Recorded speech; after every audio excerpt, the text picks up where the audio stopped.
बाळासाहेबांच्या तमाम शिवसैनिकांना तुमच्या ह्या अनिश गाढवेचा, बाळासाहेबांच्या या कडवट शिवसैनिकाचा आणि शिवसेनेच्या प्रवक्त्याचा मानाचा जय महाराष्ट्र. जर अजूनही शिवसेना एक वादळ या आपल्या हक्काच्या माध्यमाला शिवसैनिकांना आपण सबस्क्राईब केलं नसाल तर तुम्हा सर्व शिवसैनिकांना कळकळीची विनंती करतो, आत्ता ताबडतोब शिवसेना एक वादळ आपण लाखोंच्या संख्येने सबस्क्राईब जरूर करावं. काल ज्यावेळेस महाराष्ट्राच्या विधानसभा निवडणुकांचा निकाल हाती येत होता, महाराष्ट्रभर एक भयान शांतता पसरली होती, एक सन्नाटा तुम्ही म्हणू शकता. कुठेही उत्साहाचं वातावरण आहे, सबंध महाराष्ट्रभर निरुत्साह. हा विकतचा विजय शिवसैनिकांना सबंध महाराष्ट्राच्या माथ्यावर मारला गेला होता. हा विकतचा विजय, आणि विकतचा विजय कधीही साजरा केला जात नसतो. हा विकतचा विजय सबंध महाराष्ट्राच्या माथ्यावर मारला गेला. काल सगळ्या पदांचा, संस्थांचा, सगळ्याचा वापर करून हा विजय महाराष्ट्राच्या माथ्यावर मारला गेला आणि सबंध महाराष्ट्रभर याचीच चर्चा होती. कारण महाराष्ट्राने 4.5 महिन्यांपूर्वी ज्यावेळेस लोकसभेचा निकाल लागला होता, त्याच वेळेस आपला कौल स्पष्टपणे दिला होता. या महाराष्ट्रामध्ये जे घडलं होतं, महाराष्ट्राच्या दोन मूळ पक्षांना, शिवसेनेला आणि राष्ट्रवादी काँग्रेस पक्षाला, कारण हेच दोन महाराष्ट्राचे पक्ष जे देशामध्ये महाराष्ट्राला रिप्रेझेंट करतात, महाराष्ट्राचं प्रतिनिधित्व देशामध्ये करणारे हेच दोन महाराष्ट्राचे स्थानिक पक्ष, दोनही पक्ष फोडले गेले होते. कारण हे दोनही पक्ष दोन मोदी शहांच्या विरोधात चालणारे हे पक्ष होते. या दोनही पक्षांना संपवण्याचा संपूर्ण प्लॅन तुम्ही पाहिला होता. सगळ्या मागच्या 2-2.5 वर्षात जे काही घडलं तुम्हा सर्वांच्या नजरेसमोर आहे, अगदी पटपट तुम्हा सर्वांच्या नजरेसमोरून जात आहे. मग महाराष्ट्रामध्ये असं काय घडलं या 4-4.5 महिन्यामध्ये, ज्याचा म्हणजे एवढ्या मोठ्या रागाचा ते परिवर्तन हे एवढ्या मोठ्या प्रेमामध्ये होईल? तर असं काहीही घडलं नाही. लोक म्हणतात लाडक्या बहिणीचं, लोक म्हणतात की टोल माफी वगैरे झाली, या सगळ्या गोष्टी. लाडक्या बहिणींनी सुद्धा यांना हवाडा दिलेला आहे. लाडक्या बहिणींना सुद्धा चांगलंच माहितीये की माझ्या नवऱ्याच्या हाताचं काम काढून घेतलं गेलं, माझ्या मुलांचा रोजगार काढून घेतला गेला, माझ्या मुलांची शिक्षण महाग केली गेली, आणि शिक्षणानंतर त्यांचे जे हाताचे रोजगार होते ते परप्रांतात पाठवले गेले. असे हे माझे लाडके भाऊ, ज्यांनी आम्हाला हे 1,500च्या कवड्या रेवड्या वाटलेल्या आहेत, त्यांना आम्ही कधीही मत देणार नाही. हे लाडक्या बहिणींचं सुद्धा मत आहे. अनेक विश्लेषक लाडक्या बहिणींना याच्यामध्ये जरा वेगळ्या अर्थाने घेतात की लाडक्या बहिणीला कदाचित ही लाडकी बहीण योजना ही सक्सेसफुल झाली, यशस्वी ठरली की काय, पण मला वाटत नाही ही लाडकी बहीण योजना देखील सक्सेसफुल झाली असेल. अनेकांची मतांतर असू शकतात, पण असं नेमकं काय घडलं महाराष्ट्रामध्ये या 4-4.5 महिन्यामध्ये? विचार करा, ज्यावेळेस मोदींची 2014 मध्ये लाट होती, त्याही काळामध्ये 223 आमदारांपर्यंत, माफ करा 123 आमदारांपर्यंत हा भारतीय जनता पक्ष अडकला होता. 123 आमदार. ज्यावेळेस मोदींची सुनामी उठली होती या देशामध्ये, परिवर्तनाची लाट आली होती, अण्णा हजारेंचं आंदोलन यशस्वी ठरलं होतं 2012 मध्ये, जंतर मंतरवर झालेलं ते रामलीला मैदान, सगळं तुम्ही पाहिलात. कशा प्रकारचा रेफरन्स कुठल्या गोष्टींना लागला, कशा प्रकारे अण्णा हजारेंनी ते वातावरण तयार केलं होतं. आणि 2014 मध्ये याचं परिवर्तन झालं. मोदींची एक सुनामी आली, लाट आली, आणि त्याच्यामध्ये महाराष्ट्रामध्ये सर्वाधिक भारतीय जनता पक्षाचे आजपर्यंतचे 123 आमदार निवडून आले होते. त्यानंतर मात्र ज्यावेळेस 2019ची निवडणूक आली, त्यामध्ये मात्र उतरती कळा दिसून आली. 105 वर हे येऊन थांबले होते. मग असं आता काय घडलं? कुणाची लाट नेमकी ही होती की याच्यामध्ये 133 पर्यंत? बरं, तुम्हाला एक सांगायची गोष्ट म्हणजे, तुम्ही बारीक जर निरीक्षण केलं असाल, प्रत्येकाला म्हणजे ह्यांच्या तीनही, यांच्या कच्च्या बच्चांना म्हणू शकता, यांच्या बगल बच्चांना म्हणू शकता, म्हणजे शिंदे टोळी असेल, अजित पवार गट असेल, दोघांनाही भरघोस असं मतदान. म्हणजे भारतीय जनता पक्षाला तर झालं सोबत शिंदे टोळीला, बरं अजित पवार गटाला सुद्धा मतदान. नवल वाटलं. याच्यामध्ये खासियत तुम्ही पहा, या दोघांचा जरी याच्यात उत्कर्ष झाला असला, या दोन कच्च्या बच्चांचा किंवा बगल बच्चांचा, तरी भारतीय जनता पक्षाला या दोघांचीही विशेष गरज लागणार नाही, अशा प्रकारचा आकडा तिकडे दाखवण्यात आलेला आहे. 133 म्हणजे जवळपास मला वाटतं 12 आमदारांची गरज आहे सरकार स्थापनेसाठी. बरं, हे 12 कुठे आहेत माहितीये तुम्हाला? मला आजच्या शिंदे गटातल्या 57 आमदारांपैकी 12 नाही तर 15 आमदार हे भारतीय जनता पक्षाचे पाठवलेले उमेदवार आहेत. अनेक आहेत त्याच्यामध्ये. अगदी निलेश राणेचं तुम्ही अनेक आमदार तुम्हाला मिळतील. 15 आमदार जवळपास भारतीय जनता पक्षाचे या 57 मध्ये आहेत. आणि अजित पवार टोळी ही कुठे मागे राहिलेली नाही. जवळपास 8 आमदार अजित पवार टोळीच्या 40 पैकी 8 आमदार हे भारतीय जनता पक्षाचे आहेत. उद्या हे 15 आणि हे 8 असे बाहेर आले आणि भारतीय जनता पक्षामध्ये गेले, तर ते कुठे राहिले? ते कलम म्हणण्यापेक्षा ते अनुच्छेद 10, ते कलम 10 वगैरे काय ते राहिले, ते आपण पाहत होतो ना शिवसेनेच्या केसच्या काळामध्ये, कुठे राहिलं हे सगळं? काही आहेच नाही. उद्या हे 15 बाहेर पडले किंवा हे 10, 8, 9, 10 बाहेर पडले तरी देखील शिंदे टोळी काहीच करू शकत नाही, अजित पवार गट काहीच करू शकत नाही. बरं, काही करण्यासाठी तोंड जरी खोललं नाही ह्यांनी तरी ह्यांच्या पक्षाचं नाव आणि चिन्ह काढून घेतील, इतकी अवस्था ह्यांची वाईट आहे. त्यामुळे आज भारतीय जनता पक्षाला ह्यांच्याकडचे आमदार जरी काढून घेतले तरी काहीही हे करू शकत नाही. यांच्या नरडीवर पाय दिलेला आहे, इतकी ह्यांची वाईट अवस्था आहे. त्यामुळे आज एकट्याच्या जीवावर पण भारतीय जनता पक्ष आपलं सरकार स्थापन करू शकतो. जे शिवसेनेच्या काळात सांगितलं गेलं होतं उपमुख्यमंत्री पद वगैरे अवैध वगैरे, आता ह्यांना किती सांगतात त्यांचं त्यांना माहिती. पण विचार करा, 31 खासदार महाविकास आघाडीला त्यावेळेस निवडून आले महाविकास आघाडीचे. म्हणजे माझे काही प्रश्न आहेत या संबंध निकालावर, माझे काही प्रश्न आहेत. 31 खासदार महाविकास आघाडीचे निवडून आले, त्या महाविकास आघाडीला आमदार 45 मिळावेत. 31 खासदार निवडून आलेल्या महाविकास आघाडीला 45 आमदार, म्हणजे खासदारांची संख्या तेवढीच आमदारांची संख्या जवळपास यांनी आणून ठेवलेली आहे. आणि स्वतःचे मात्र अशा प्रकारची ती संख्या केली गेली जेणेकरून ह्या दोघांचं वर्चस्व, म्हणजे शिंदे टोळीचं अजित पवार गटाचं ते वर्चस्व कमी होऊन जाईल. बघा किती म्हणजे ह्याला कॅल्क्युलेटेड म्हणतात. हा निकाल हा कॅल्क्युलेटेड नंबर्स आहेत फक्त, हे अगदी मोजून मापून केलेला हा निकाल आहे. हा अगदी शांत थंड डोक्याने केलेला हा निकाल आहे. बरं, कोणतेही सर्वे पॉझिटिव्ह नव्हते.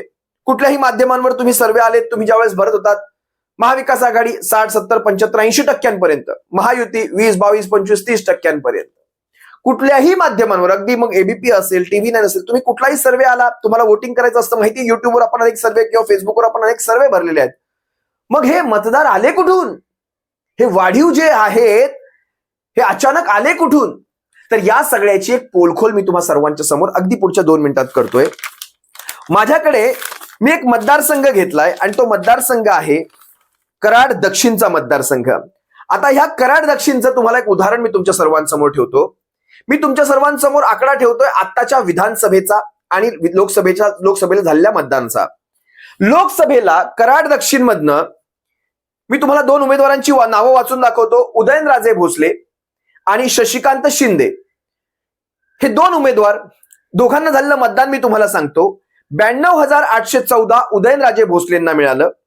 त्यानंतर शशिकांत शिंदेना 92,198चं मतदान झालं. पुन्हा सांगतो, उदयनराजे भोसलेंना 92,814चं आणि शशिकांत शिंदेना 92,198चं मतदान, आणि इतर जे कोणी मतदार असतील त्यांचं सगळ्यांचं मिळून 13,621 असं एकूण लोकसभेला, म्हणजे सातारा लोकसभेतलं मी तुम्हाला सांगतो, एकूण लोकसभेला सातारा लोकसभेमध्ये झालेल्या मतदानापैकी कराड दक्षिण या मतदारसंघातनं 1,98,633चं मतदान झालं. कराड दक्षिण मध्ये लोकसभेला 1,98,633चं मतदान झालं. आता 4.5 महिने गेल्यानंतर विधानसभा आल्या. आता विधानसभेला कराड दक्षिण मधनं झालेलं टोटल मतदान आहे 2,40,743. आता लोकसभेला 1,98,633 अप्रॉक्स 1,99,000, तुम्ही मोठामोठी 2 लाखाचं मतदान घ्या. म्हणजे लोकसभेला 2 लाख मतदान कराड दक्षिण मधनं झालं.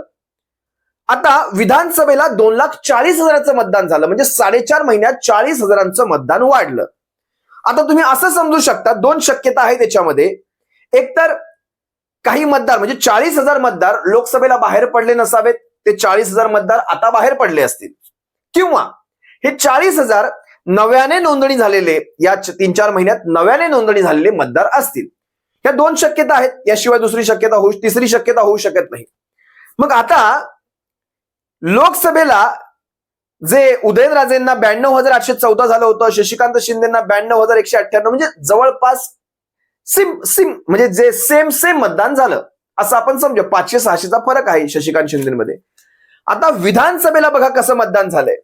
विधानसभेला हे जे 40,000 वाढलेत ना, ते कुठे गेले बघा. बीजेपीचे अतुल बाबा भोसले यांना 1,39,505चं मतदान झालं.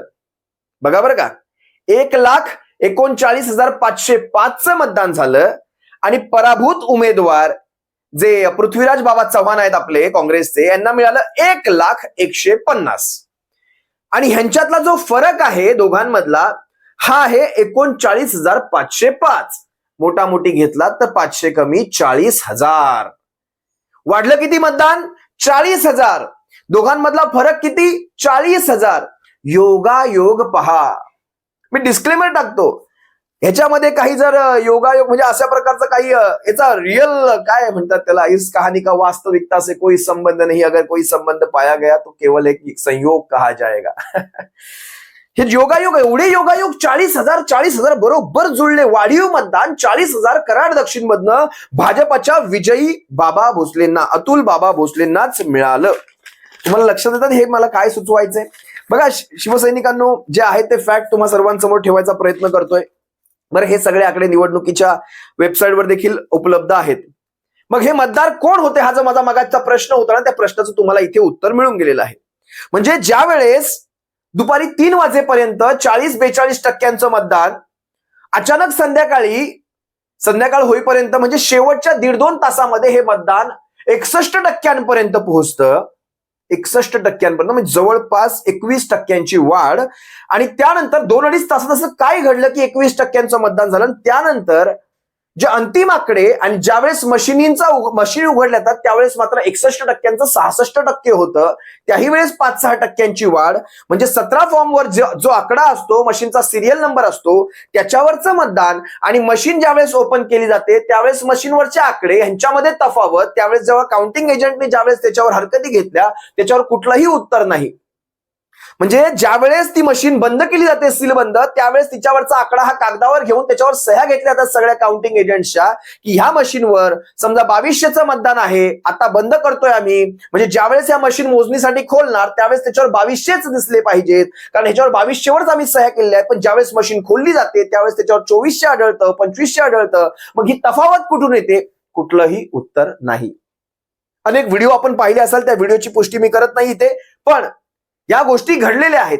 बरं, मनसेच्या देखील कित्येक व्हिडिओज, मनसेच्या पदाधिकाऱ्यांचे कित्येक व्हिडिओज रिलीज झाले याच्यावर. आपण म्हटलं तर आपल्यावर आक्षेप घेतला होता, तुम्ही तर हे सगळं करणार. बरं, मनसे इकडची की तिकडची आम्हाला अजूनही माहिती नाही, पण या सगळ्या गोष्टी कुठेतरी संशयाच्या फेऱ्यामध्ये आहेत.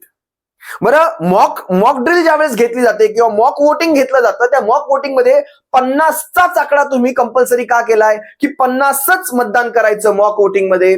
ना 49 पाहिजे ना 51 पाहिजे, 50च. तुम्हाला माहितीये 100 रुपयाचं पेट्रोल मारलं जातं आपल्याला. म्हणजे खरं किती खोटं किती हे तुम्ही चांगलं सांगू शकता.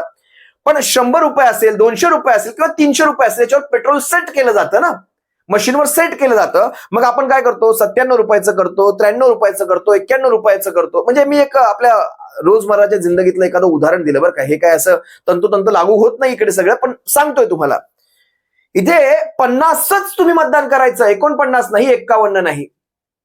असंच का?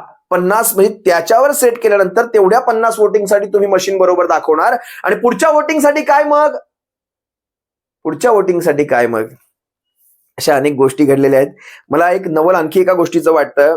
शेवटच्या 2 तासात हे मतदान जरी वाढलं असलं तरी तुम्ही मतांची टक्केवारी पाहिली, ओव्हरऑल मतदान ज्याच्यावर मनसेचं चिन्ह राहील की नाही, मनसेचं चिन्ह जातंय की काय, वगैरे वगैरे अनेक बातम्या तुमच्या कानावर येतात. पण मनसेचं मतदान 1.5%.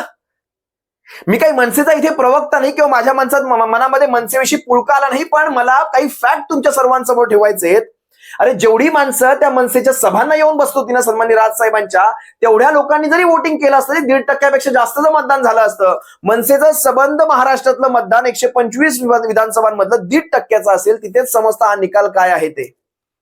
विचार करा, शिवसेनेचं मतदान 16%चं मतदान जे लोकसभेला होतं, ते शिवसेनेचं 16%चं मतदान आता ह्या विधानसभांना 10%वर येतं. म्हणजे 6% शिवसेनेचे मतदार घटले, किंवा 6% शिवसेनेच्या मतदारांनी काही भाजपाला वोट केला. मग तुम्ही आम्हाला सांगा, ज्यावेळेस आमच्यावर आरोप केला जात होता की शिवसेनेला हिरवी मतं पडली, शिवसेनेला मुसलमानांनी मतं केली, मग आता त्या मुस्लिम मतदारांनी काय आता भाजपाला मतदान दिलं? म्हणजे ह्यांचे नेरेटिव्ह पहा, नेरेटिव्ह. आज मी कित्येक असे व्हिडिओ व्हायरल करतोय की ज्याच्यामध्ये आता तुम्ही मला सांगा, आपल्या विजयी मिरवणुकांमध्ये ह्यांनी काय तो आक्षेप घेतला की पाकिस्तानचे झेंडे फडकवले गेले. मग आज ह्यांच्या विजयी मिरवणुकांमध्ये ज्यावेळेस चांतारा फडकवला जातो त्यावेळेस तो धर्माचा झेंडा असतो, तो काय पाकिस्तानचा झेंडा असतो? म्हणजे तुमच्या मिरवणुकांमध्ये ज्यावेळेस धर्माचा झेंडा असतो आणि आमच्या मिरवणुकांमध्ये पाकिस्तानचे झेंडे फडकवले गेले. माझा इथे समाजाला कुठल्याही समाजाविषयी नाही, कुठल्याही प्रांताविषयी नाही, भाषेविषयी नाही, पण आपला तो बाबे आणि दुसऱ्याचं ते कार्ट. या गोष्टी व्हायरल करणं का गरजेचं आहे? कारण हे एक नेरेटिव्ह असतं, हा प्रोपोगंडा असतो. लक्षात घ्या शिवसैनिकांनो, ह्या गोष्टी जर बोलल्या गेल्या तर आपल्यावर हे वारंवार आरोप होत राहणार आणि तुम्हाला देखील या गोष्टींवर बोलणं हे फार गरजेचं आहे. कितीही मतभेद असले मनसेसोबत तरी देखील 1.5% मतदान नक्कीच मनसेचं नाही, हे आम्ही देखील मान्य करतो. मग 1.5% मनसेचं मतदान कसं आलं तिथे? 1.5% महाराष्ट्राच्या एकूण मतदारापैकी 125 विधानसभा लढल्या, म्हणजे जवळपास 100हून अधिक लढल्यात. 1.5% मतदान, अनबिलिव्हेबल. म्हणजे आपलं 16% मतदान 10%वर आलं. पवार साहेबांचं 10% मतदान मला वाटतं 11%वर, म्हणजे 1% वाढलं पवार साहेबांचं, पण त्याचं जागांमध्ये परिवर्तन नाही. आणि काँग्रेसचं 16% मतदान 12%वर. पण इथे बाकी सगळ्यांचं मतदान जवळपास दुपटीने वाढलं. सगळ्या बाकी इतर म्हणजे बीजेपी असेल, शिंदे टोळी असेल, अजित पवार गट असेल. बरं, स्ट्राईक रेट तुम्हाला सांगतो, 149 जागा लढवून 132 जिंकणारी भारतीय जनता पक्ष जवळपास 89% स्ट्राईक रेट घेतली, 88.6. शिंदे टोळीने 80 पैकी 57 जागा जिंकून 71.3% strike rate. NCP Ajit Pawar 59 जागा लढवून 41 जागा जिंकून 69.5, जवळपास 70% स्ट्राईक रेट. बरं, अजित पवारांनी असे काय दिवे लावले होते बरं? नवल आहे. आणि काँग्रेसचा स्ट्राईक रेट 16% झाला, 100 पैकी 16 जागा जिंकून. शिवसेनेचा स्ट्राईक रेट 94 पैकी 20 जागा जिंकून 21%वर आला. आणि राष्ट्रवादी शरद पवार साहेबांचा 86 पैकी 10 जिंकून 11%वर. म्हणजे सगळी जी वाढ झाली ती ह्यांची झाली आणि आपण मात्र अधोगतीला. मला म्हणजे ह्या सगळ्या गोष्टी पाहिल्यानंतर म्हणजे, आणि अशा प्रकारचा हा ट्रेंड कधी महाराष्ट्रात दिसला नाही बरं का. म्हणजे जवळपास मी ज्यावेळेस काही कॅल्क्युलेशन्स पाहिले आणि जुन्या काळातले काही आकडे पाहिले, वेबसाईटवर इलेक्शन कमिशन ऑफ इंडियाच्याच वेबसाईटवरचे काही आकडे पाहिले, 2024 हा जो वर्ष आहे याच्यात 52 जागा म्हणजे आपल्या सर्वांना मिळून, त्याच्यात म्हणजे सपाच्या असतील, शेका पक्षाच्या असतील किंवा सीपीआयची एक जागा असेल, या सगळ्यांच्या जागा मिळून आपल्या 46 पैकी 52 जागांवर आपण जे पोहोचलोय. हा 52चा आकडा 1962 मध्ये एक आला होता. 50 जागांचा 1962 मध्ये असा एक आकडा होता. त्यानंतर इंदिरा गांधींची ज्यावेळेस हत्या झाली, राजीव गांधींची हत्या झाली, त्याही वेळेस त्या म्हणजे सिंपती म्हणू शकता एक, त्या काळामध्ये सुद्धा काँग्रेसला एवढ्या जागा कमी नव्हत्या आल्या. ज्यावेळेस इंदिरा गांधी, राजीव गांधींची हत्या झाली ती महाराष्ट्राच्या विधानसभांचं मी सांगतोय. म्हणजे 62 सालचा निकाल हा 48-49, त्यावेळेस विधानसभांचा आकडा देखील कमी होता. 288चा आकडा नव्हता त्या काळामध्ये. म्हणजे त्याही पेक्षा कमीचा, म्हणजे 60च्या आतमध्ये आता 47 वर जायचं की काय मला माहित नाही. पण आपला हा निकाल हा सगळ्यात आतापर्यंतचा निचांकी निकाल आहे. हा कुठल्याही विधानसभा म्हणजे विधानसभेमध्ये विरोधी पक्षच तुम्ही औषधाला सुद्धा ठेवला नाही, इतपत यांनी परिस्थिती आणून ठेवली. हे महाराष्ट्राच्या विकासाला खरंच किंवा महाराष्ट्रासारख्या एखाद्या राज्याला खरंच हे लाभदायक ठरणार आहे की हे हानिकारक ठरणार आहे? आता हे मतदारांनी देखील ठरवावं. याच्यावर खरं तर जनतेतून उठाव व्हायला पाहिजे. आज इतकी असुरी ह्या सगळ्या नंबर गेमच्या आधारावर महाराष्ट्रात मनमानी केली जाईल. मनमानी म्हणजे एक वेळ एखादा अंकुश असेल तर कमीत कमी मनमानी होत नाही. महाराष्ट्राच्या हिताचे निर्णय नाही, पण महाराष्ट्राच्या विरुद्ध जाणारे सगळे निर्णय मात्र इथे, इतर राज्यांच्या हिताचे निर्णय मात्र इथून सगळे घेतले जातील. महाराष्ट्र कसा जसा तळाला जाणार हे तुम्ही सारे पाहणार आहात.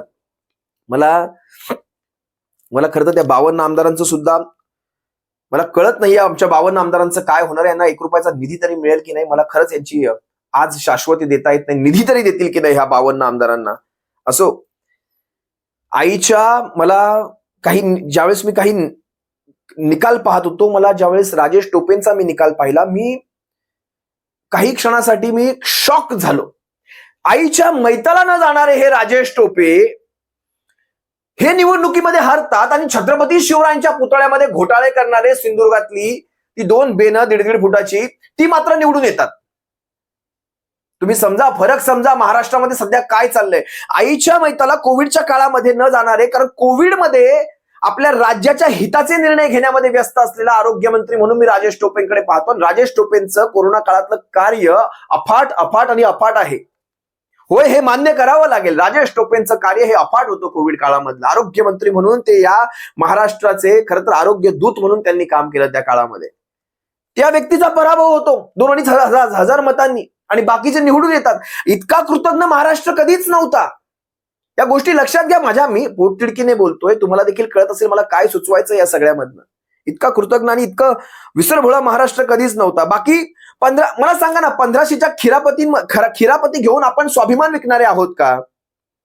या महाराष्ट्राची अस्मिता या 1500च्या खिरापतींच्या फार पुढे आहे, फार पुढे गेलेली आहे.